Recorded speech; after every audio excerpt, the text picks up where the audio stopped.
Hey there, everybody. Quick Kickstarter update video. I know that if you're subscribed to the channel, you're probably here for dice making videos or some woodworking projects, and you might not just be interested in the Kickstarter. The audiences are not one-to-one, but this is the place I have to put out videos, and this is also where the Dual Vaults started. I'm a professional YouTuber, everybody. Hello, Michael here. How are you doing? And I thought it's important to get another video update out as we cross the halfway point of the whole campaign. We've also hit another major milestone as we've unlocked every stretch goal, which is currently added to the campaign.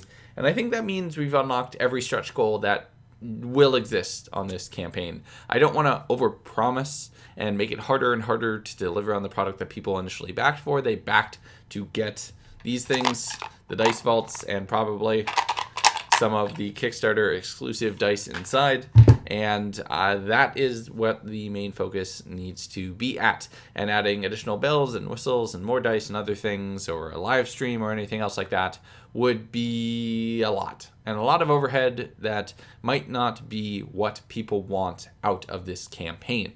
So I think that's going to be it. We're not going to have any additional stuff.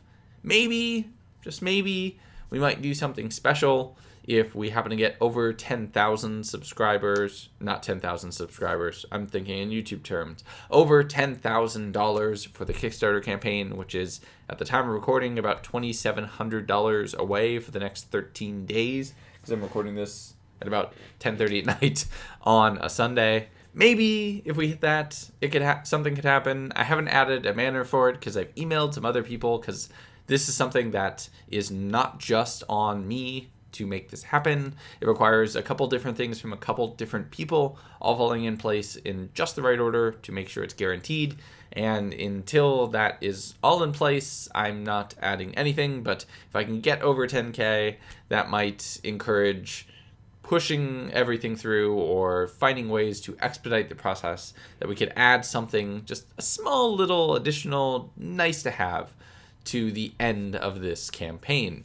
This wildly successful, I'm still blown away and humbled by the whole thing. I'm surprised that things have gone the way they have. Like I said, I was not expecting things to have hit this far. All of my Kickstarter and the stretch goals was just like, this will be nice if we can get to it. This is something to motivate people, but we'll never get here. We'll end up somewhere in the middle. And now I'm dealing with the reality of I've had enough people backing the Kickstarter where by the time you're watching this, I will have closed the current tiers and added an additional one called the second wave, which all that means is for the standard dual vault, the master high tier versions are unaffected, but for the standard dual vaults, that being any of the bottom the bottom 5 tiers, because it's the 3 different tiers of wood and then a 3-pack and a 5-pack, you, instead of getting that delivered in July, will now get that delivered in September. And I did that because I want everybody to know exactly when they're going to be getting their vaults. Now, it's entirely possible things will ship sooner than that, and this is all for nothing, and the new machine does make creating these vaults that much more efficient, that I'll be able to fulfill everything in July, in which case a lot of people will get their vaults early. But I want to be extremely transparent with the people who are backing this project, so that way you know exactly when you're getting the thing that you're supposed to be getting. And this shouldn't be a surprise, this shouldn't be a shock, and I'd much rather have somebody expect something in September and get it earlier than the inverse, because that's a first impression you can't come back from, and that's not the way I want to operate. Even now, if it means people are less likely to back the campaign because they're going to be getting their stuff later than anybody else who's currently backed the campaign at some what's perceived to be arbitrary point in time, I want to be 100% transparent, even if it's to my own detriment when it comes to these kinds of things. So I want to be very upfront with everybody who's backing so that everybody knows what's going on. I've also started configuring the pledge manager, which means you should have an easy time once the campaign closes, selecting the kind of wood that you want, as well as any extras, including the Kickstarter dice, the felt lining, the masterwork upgrade, and sandwiching a couple woods together, much like that DM screen you see over my shoulder with Ash and Purple Heart in it, or just any of the additional things. Laser engraving, the personalized laser engraving, will now be free thanks to everybody reaching that highest tier stretch goal, as we mentioned before. So all you'll have to do there is set your message, and you'll be able to select what you want your vault to say. And they'll all say the Day 1 edition or the Kickstarter version. So you're going to have something that's really going to be unique and never available again after this Kickstarter is over, at least not in that iteration. The pledge manager and shipping and making sure that I get all of the woods from my supplier, including the more exotic ones which have been unlocked along the way, are part of the reason why I've built in this extra buffer of a couple months for some of the later pledges which are coming into the campaign, because you never know what the unknown uncertainties can be. And when I was only making about 100 of these vaults, I'm like, okay, cool, this is something that is relatively straightforward, makes sense. I know I can do this in that time. But now that we're getting above that line, I was starting to get a little bit more and more nervous for the people who were near the tail end of ordering. So I figure it's just better to, for all parties, just be blatantly honest for everybody involved so that everybody knows what they expect going in.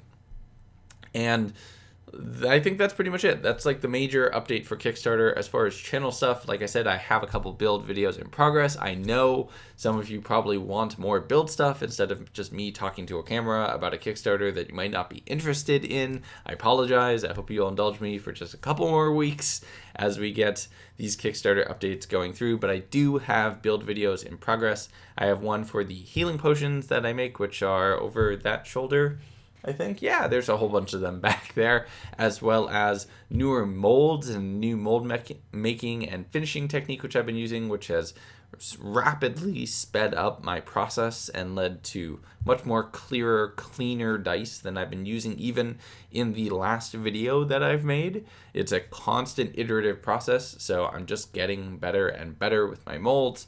So I'm always coming up with something new and more interesting as the process goes. I have 4 full sets of dice molds now, and I'm refining my insert into my pressure pot as well, so I'm able to cast 3 sets at a time now instead of just 2. So just everything is getting incrementally better than where I was before, which is the kind of improvement that I've really been gunning for. I'm also working on a video assembling the new CNC machine, which I got as part of the Kickstarter. I did have a small unfortunate accident where one of the boxes and a part that I was hoping would be part of the CNC was not included. Thankfully, I reached out to the support of the creators, and this is, again, a small shop, USA based, only like 6 or 10 people who are actually working at this place. All really talented machinists, but somebody messed up a little bit in the shipping, but they responded, and on a weekend, which was amazing. I thought I'd drop an email off in some inbox and it would get picked up on Monday or Tuesday, but they've already shipped out a replacement part, which I'm super, super thankful and excited for. But this is kind of speed bumps that I was talking about. So when I thought I would be 2 weeks ahead, I'm now only a week and a half ahead. So still ahead of where I was hoping to be in scheduling, but it does mean that I'm a little bit behind of where I wanted to be to make sure that I had a really good buffer. And I was also able to start on some build projects. Like I have a couple different CNC projects that I want to do, some of which are almost exclusively strictly for the channel, some of which are making the dual vaults and getting this Kickstarter fulfilled. And both of those things together, and with the dice making that I'm also been doing, is going to basically comprise what you're going to be seeing on the channel for the next couple months as I just get things going and work on CNC assembly, calibrating the machine, getting the vaults carved, some other fun CNC projects in the interim, also working on dust collection, and I'm basically going to have to rebuild a part of my garage to make it more available and more viable as both a workshop and a video recording set, because I'm going to be doing far more video recording out in the garage, as that's where these tools will be. So I need to up the lighting game and the audio gain and the temperature gain and climate control up there. So that's another part of the process that you're going to see incrementally getting better, hopefully, with each iteration and each video. I have other updates as far as LootTables in general with order fulfillment and pre-orders and all those things, but those aren't They aren't part of the Kickstarter and they aren't part of build videos, so those are also going over on the LootTables blog, so make sure to keep an eye out there if you're interested in that kind of thing, as far as some of the products I make and when I'm going to fulfill them and how soon. All of those are coming out over there. It's hard mixing and mincing details across multiple different avenues that I've set up, and I have this kind of interconnected web of this channel, which encompasses all the D&D stuff, but also has more than that, and then the shop where things are actually being sold, and then the Kickstarter where people are backing right now, and shuffling information amongst these three places right now has been complicated. And if you're only here for the build videos, I apologize, and I hope you'll indulge me for just a little bit longer as we get through the last couple weeks of this campaign, and then starting on actual build and work moving forward. It'll be a much more build focused, only one or two more of these videos probably, and then you're in the clear until next time we do a Kickstarter. But by then, hopefully it'll be for something that you're interested in. As always, I don't run ads on this channel. I can't yet, and we might do that when monetization becomes available, but right now I'm enjoying the fact that they're not there and I don't need to worry about anything like that. If you want to support the channel, the Kickstarter is the best way to do so right now, or by buying some of my products over at LootTables.com, including the potion vials, the DM screen, some of the tokens that you see over there. All of those will be shipped out almost immediately after purchase. Dice sets on a 2-3 week back order right now because of just how many I have to make and how time consuming the handmade dice process is. But that's pretty much it. I'm still in shock. I don't think any of this has been real, and probably won't be real for another 2 weeks until that thing says funded and it's all ready to go. But yeah, it's full steam ahead on the Dice Vaults, the Kickstarter, and everything else that we got going on. So just thank you all so much for the continued love and support. I appreciate it so damn much. Until next time, my name is Michael. I like to make stuff. Be good to each other out there, and I'll see you around.